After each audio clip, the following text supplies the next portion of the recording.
Hello and welcome to Indus News live from Islamabad. I'm Jawad Tehami and these are the headlines.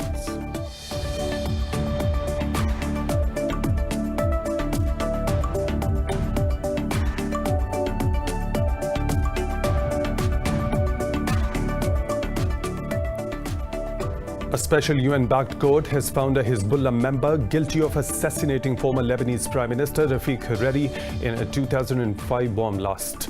The charges against Salim Jamil Ayyash includes committing the terrorist attack and murder, while the Hague-based tribunal has acquitted the other three Hezbollah suspects over the lack of evidence.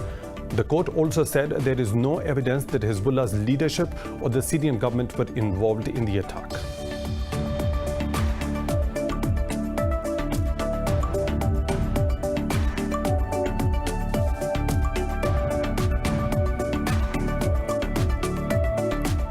Pakistan says it has successfully internationalized the Kashmir issue despite Indian efforts to undermine the conflict. Speaking at a press conference, Foreign Minister Shah Mahmood Qureshi said Islamabad raised the dispute on every world forum. He said the UN Security Council has never discussed the Kashmir conflict 3 times in a year, but did so due to Pakistan's effective diplomacy.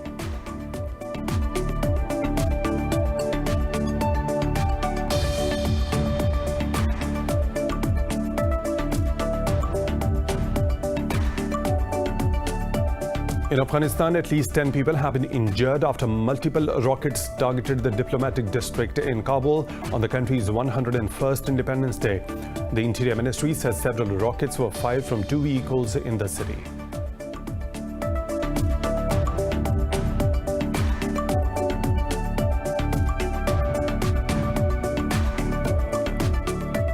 China has accused the United States of damaging global trade with sanctions that threaten to cripple tech giant Huawei. In a press briefing, Foreign Ministry spokesperson Zhao Lijian said Washington must stop suppressing Chinese companies. This comes after the US added 38 Huawei affiliates to its economic blacklist, limiting companies' access to computer chips and other technology.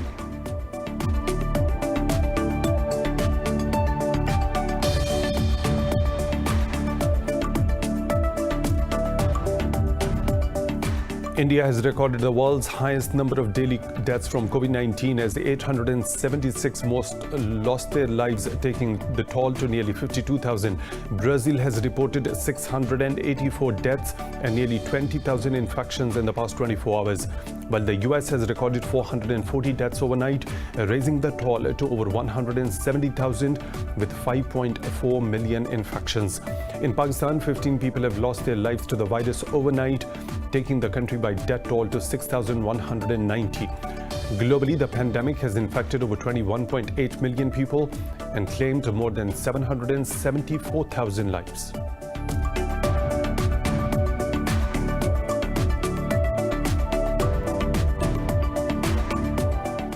Those are the headlines and detailed stories right after a short break. Stay tuned.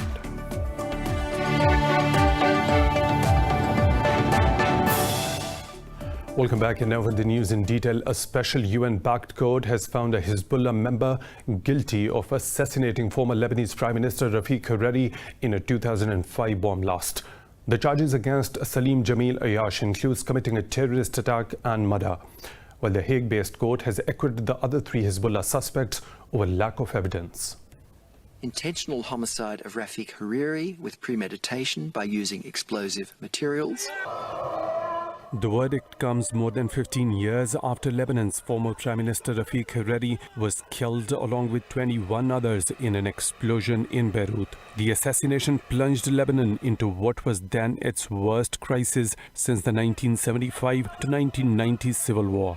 The backlash over his murder led to the withdrawal of the Syrian forces that had occupied Lebanon for 3 decades. Now, the verdict by the Special Tribunal for Lebanon convicts a Hezbollah member but exonerates the group's leadership. It said there is no evidence that Hezbollah's leadership or the Syrian government were involved in the attack. The accused had been on trial in absentia since 2014. Meanwhile, President Michel Aoun has urged Lebanese people to accept the verdict of the UN tribunal.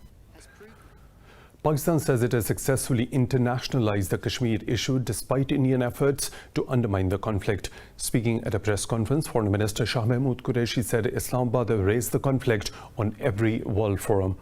Qureshi said the UN Security Council had never discussed the Kashmir conflict 3 times in a year, but it did so due to Pakistan's effective diplomacy. He said India has failed to isolate Pakistan diplomatically, and instead the world is now aware of Delhi's expansionist designs. He also said that the world community acknowledges Islamabad's role in the Afghan peace process. Qureshi said Pakistan hopes lasting peace will be achieved in Afghanistan through intra-Afghan talks. The number of Indian soldiers killed in occupied Jammu and Kashmir has risen to 5. The occupying forces personnel came under attack during a 2-day cordon and search operation in Baramulla district. Police said 4 troops were killed and several others wounded yesterday, while a soldier succumbed to the wounds today. 3 Kashmiris were martyred during the operation, while occupying forces also destroyed a house. Tensions are on the rise in the valley as 1 year has completed this month since India abrogated occupied Kashmir's special status. Israel's warplanes have struck the Gaza Strip for the 7th consecutive night. The Defense Ministry says it hit Hamas observation posts and underground infrastructure in retaliation for explosive balloons. No casualties have been reported from the raids so far. The strikes come amid a visit of Egyptian security officials aimed at diffusing the latest uptick in violence. Tensions have been rising for over a week, with Israel accusing Hamas of firing rockets and launching bundles of explosive balloons across the border. Israel has also closed the Karim Abu Salim goods crossing over the Gaza Strip. Israeli forces have martyred a Palestinian youth in the occupied East Jerusalem's Old City. Security guards shot the man near the entrance of Bab Huta, just outside the Al-Aqsa Mosque compound. The Palestinian Red Crescent Society said its teams were prevented from entering the vicinity to treat the man before he succumbed to his wounds. Israeli police claim the Palestinian was neutralized in retaliation of alleged stabbing attack. The incident came hours after Israeli security guards shot and wounded a deaf Palestinian. The civilian was not able to hear the orders to stop at a checkpoint in occupied West Bank. The US says Washington will not chase Palestinians for a peace deal with Tel Aviv as it shifts its focus on implementing the UAE-Israel pact. In a media briefing, senior White House advisor Jared Kushner urged Israel to focus on creating new relationships and alliances. Kushner added that Washington will not approve Tel Aviv's annexations in the occupied West Bank for some time. He blamed Iran for provoking regional strife, saying Tehran will not want Saudi Arabia and Israel to make a peace agreement. The White House advisor said Riyadh is committed to the cause of a Palestinian state and its people's economic prosperity. Earlier, Israel's President Reuven Rivlin invited the UAE's de facto leader and Abu Dhabi Crown Prince Mohammed bin Zayed Al Nahyan for a visit. Israel has opposed any sale of F-35 warplanes to the United Arab Emirates despite normalization of the ties between the two countries. The remarks follow Israeli media reports that the Trump administration planned a joint sale of advanced F-35 jets to the UAE. In a statement, Prime Minister Benjamin Netanyahu said the peace agreement did not include Israel's consent to any arms deal between the US and the UAE. He said Israel continues to oppose the sale of advanced weaponry to any country in the Middle East. Meanwhile, Defense Minister Benny Gantz said that Israel will not risk its security interests as part of a deal with the UAE. In Afghanistan, at least 10 people have been injured after multiple rockets targeted the diplomatic district in Kabul on the country's 101st Independence Day. The Interior Ministry said 4 children and a woman are among the injured. The ministry said several rockets were fired from 2 vehicles in the city. It was also not immediately clear who was behind the attack. The strikes come as the Kabul administration and the Taliban are set to start the intra-Afghan negotiations. Afghanistan's President Ashraf Ghani has warned that a possible international deal on the fate of Afghans will be rejected by Kabul. The president pledged that the republic and the government forces will not be compromised in the peace process with the Taliban. In an interview, Afghan presidential spokesman Siddiq Siddiqui said the government will halt release of the remaining prisoners until the Taliban free their troops. Responding, the Taliban said they will not attend the intra-Afghan talks until the government releases all the 400 prisoners as promised. Taliban spokesman Suhail Shaheen said the group has fulfilled its obligations and has no other security personnel left in its custody. The US, France and Australia are opposing the release of some of the prisoners. Ghani signed the decree to release the prisoners a week ago, a process that was first approved by the Loya Jirga. Brazil has reported 684 deaths and nearly 20,000 new COVID-19 cases in the past 24 hours, while the US has recorded 440 deaths overnight, raising the toll to over 170,000 with 5.4 million infections. Now, globally, the pandemic has infected over 21.8 million people and claimed more than 774,000 lives. This report has the details. Despite the hopes of a vaccine to be made and released soon, the new coronavirus continues to claim thousands of lives globally every day. The WHO says younger people, those in their 20s, 30s, and 40s, are the ones now driving the pandemic, and many don't know they have the virus. In the US, some schools are closing once more and shifting back to online instructions following infection clusters on campus. While in Argentina, thousands have taken to the streets to protest plans to extend coronavirus restrictions in the region. Mexican President Andrés Obrador has volunteered to be among the first to try a Russian vaccine for the novel coronavirus. I would be the first that would allow to get vaccinated because it is very important to me. But we need to understand what is happening and to guarantee that it is effective and it can reach everyone.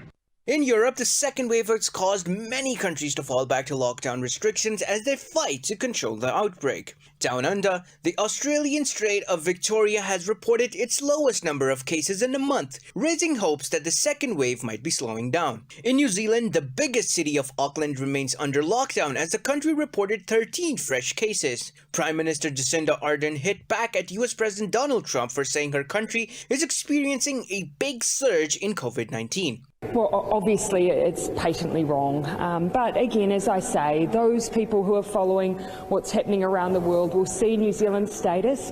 We are still one of the best performing countries in the world when it comes to COVID. Our work is focused on keeping it that way.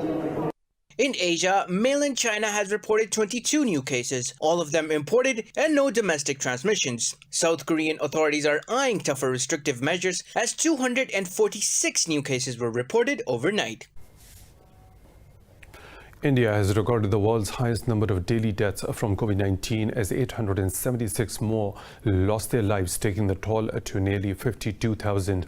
The health ministry said 55,079 new cases were recorded, bringing the country's caseload to over 2.7 million.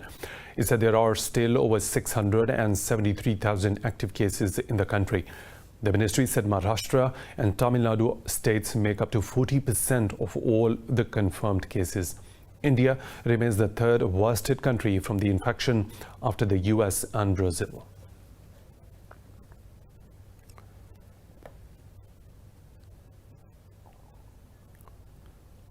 Pakistan's Drug Regulatory Authority has approved clinical trials of a COVID-19 vaccine.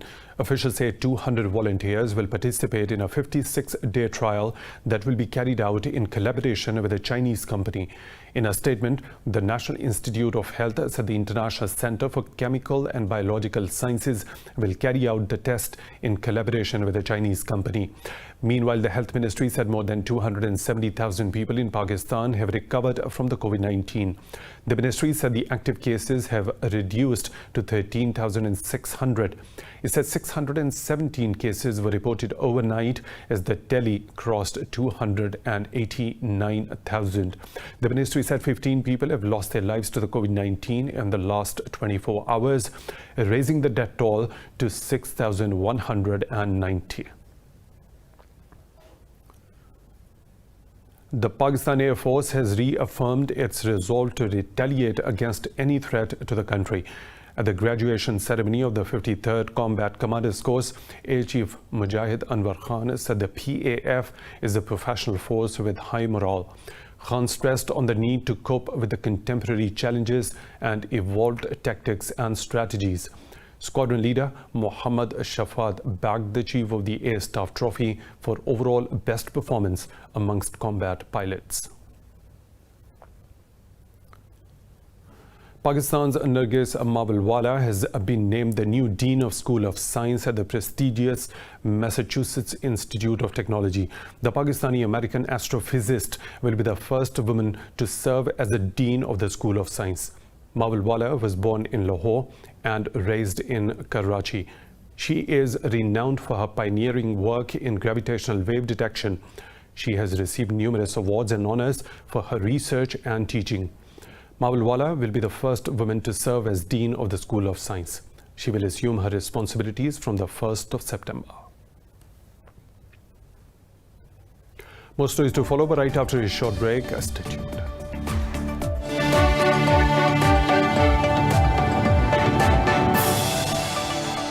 Welcome back. China has accused the United States of damaging global trade with sanctions that threaten to cripple tech giant Huawei. In a press briefing, Foreign Ministry spokesperson Zhao Lijian said Washington must stop suppressing Chinese companies. He said Beijing will take measures to protect its companies. This comes after the US added 38 Huawei affiliates to its economic blacklist, limiting companies' access to computer chips and other technology. Washington accuses Huawei of undermining its national security and foreign policy interests.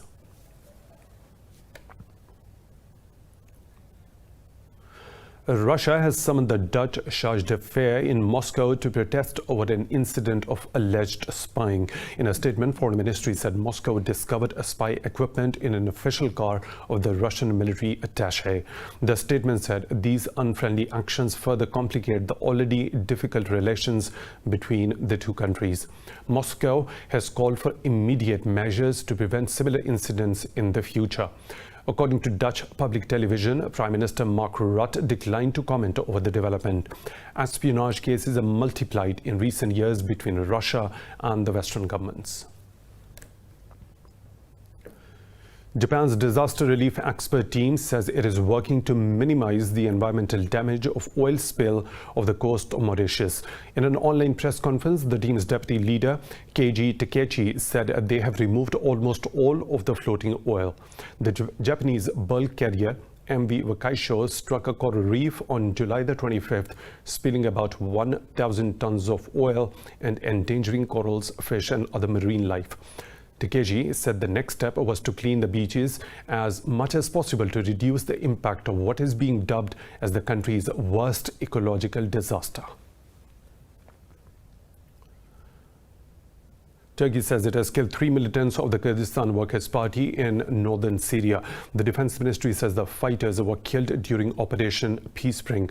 The ministry said it will not stop the operations against the militants in the region. Since 2016, Turkey has launched a trio of operations across its border into northern Syria. Ankara holds the fighter group responsible for the deaths of some 40,000 people in a 30-year conflict. Turkey says it is present in Libya in an effort to support a political situation in the war-weary country. In an interview, presidential spokesperson Ibrahim Kalin said Turkey rejects Libya's disintegration. Kalin said Ankara does not seek any military solution in Libya, but is concerned over mercenaries build-up in the country. He said Turkey does not want to come face-to-face with any foreign country and neighboring Egypt must adopt a constructive role. Kalin mentioned Turkish President Recep Tayyip Erdogan and Russian President Vladimir Putin held a long telephonic conversation on Libya.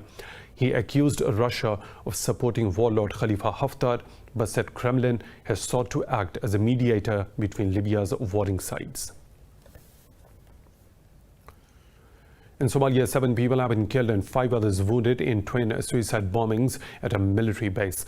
Military officials say Gufka Dude, Bure District Commissioner and District Police Commander were among those killed. The official said after the bombings, Al-Shabaab militants entered the military base in the vicinity. They said the Somali army repulsed the attack and the base is now in their control. Al-Shabaab has claimed the responsibility for the attack. Earlier, Somali forces ended an hours-long siege by the militants at a hotel in Mogadishu that claimed lives of at least 16 people. Well, 10 people have drowned after a boat capsized in Kinja Lake in Pakistan's southern province of Sindh. Rescue officials say overloading and strong winds were likely the causes of the mishap. An official said the boat, carrying 11 women and 2 girls, capsized when it was returning from a shrine located in the middle of the lake. He said divers pulled out the bodies of 9 women and a young girl, while 3 people were rescued. The Pakistan Navy assisted local administration in rescue operations. Kinja Lake is a popular tourist spot for day trips, situated about 36 kilometers from the city of Thatta. In India, 7 people have died in 2 days of torrential rains in the western state of Gujarat. The Met Department has predicted heavy showers in different parts of the state during the next 3 days. Officials said the deaths occurred due to extreme flooding and waterlogging. They said the government has deployed disaster response teams in the affected state. Gujarat has so far received 79% of its average annual rainfall. A high alert has been issued as some 94 dams are 90% filled. In the US, the temperature of the Death Valley's Furnace Creek in Southern California desert has soared to 54.4 Celsius during a blistering heat wave. This is the highest global temperature in more than a century. What about the heat wave in this report? 54.4 Celsius is the hottest temperature ever recorded on Earth in at least a century. It comes amid a heat wave on the US West Coast, where temperatures are forecast to rise further this week. The scorching conditions have led to 2 days of blackout in California after a power plant malfunctioned. Governor Gavin Newsom has warned residents of more power outages over the next few days. Times like these also have precipitated in pressure on our energy supply across the West, but particularly here in the state of California. It has put pressure that has created some temporary service interruptions that began on Friday, that moved into Saturday, were substantially mitigated on Sunday, but are very likely to continue today, Tuesday, and likely through Wednesday evening. The independent system operator said it is expecting a statewide electrical supply shortage of 4,400 megawatts. Michael Mann, who heads the Earth System Science Center at Pennsylvania State University, warned that these high temperatures are more dangerous than they appear. He said lifestyle changes are not enough and policy changes are desperately needed to cool off the effects of climate change. We would not be seeing these record temperatures or any of the unprecedented extreme weather events we've been seeing around the world in recent years if it were not for our warming of the planet due to fossil fuel burning and other activities that are increasing the concentration of these warming greenhouse gases. The current heat wave stretches from Arizona in the southwest up the coast to Washington state in the northwest. Experts warn the record is expected to hold and the world can expect to see more of this in the future. The world's most expensive COVID-19 mask is in the works at a jewelry shop in Jerusalem. Watch this report to find out more.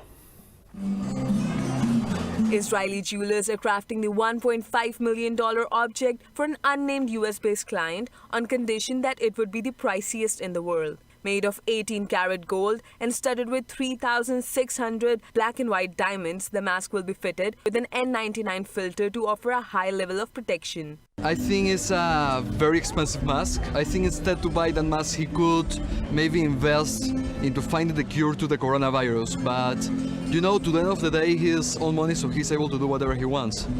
Who knows, maybe one day I can buy one for her. No, thank you. I don't want a mask that expensive.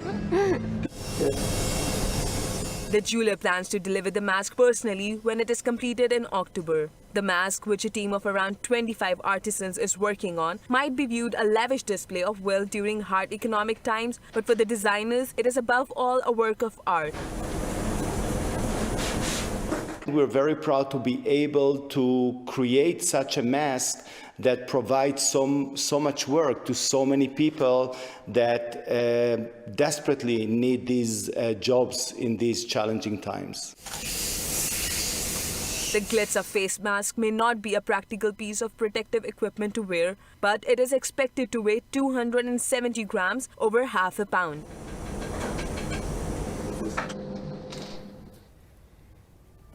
More stories to follow right after a short break. Stay tuned.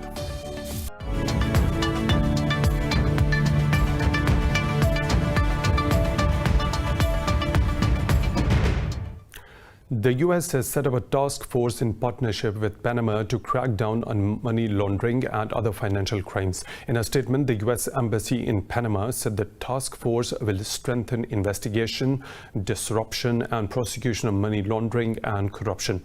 Under the partnership, the US Federal Bureau of Investigation will train Panama's prosecutors and regulators. It is unclear when the new task force will begin its operation and how much funding will be made available for the FBI-led training. The announcement comes after high-level meetings between officials from both the countries. The US stocks have shed gains as S&P 500 gave back its earlier gains after briefly breaking above an all-time high. The S&P 500 traded marginally lower.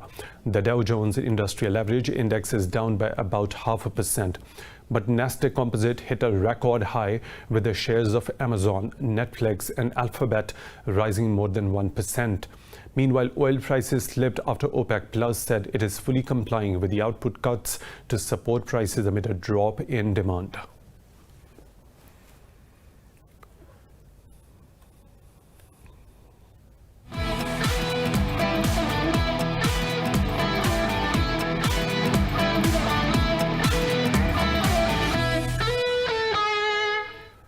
Pakistani ace Babar Azam has become the only batsman to be ranked among top 5 in all formats of cricket. Azam regained his career-best 5th position in tests after the International Cricket Council released its latest rankings of all formats. With 879 points, Azam is the top batsman in the 2020 international format and is ranked at number 3 in the one-day international format.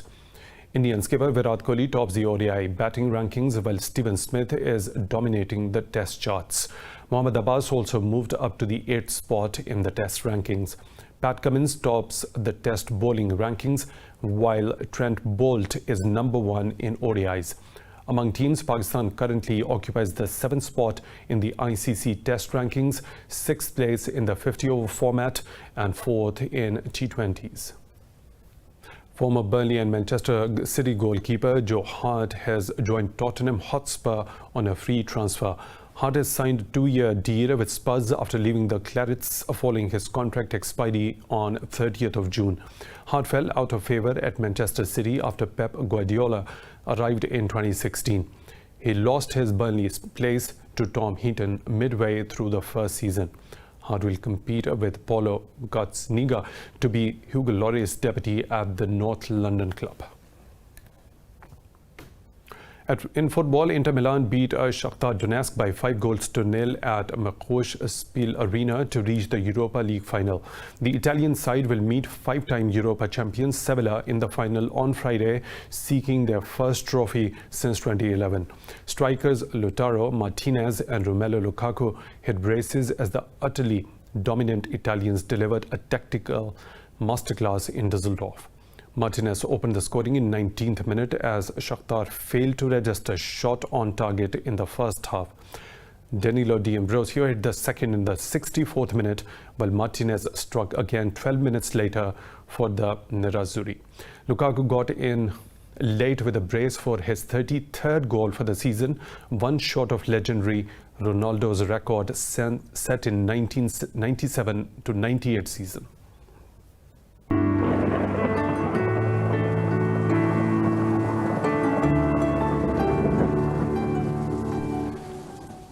Another weather situation from around the globe.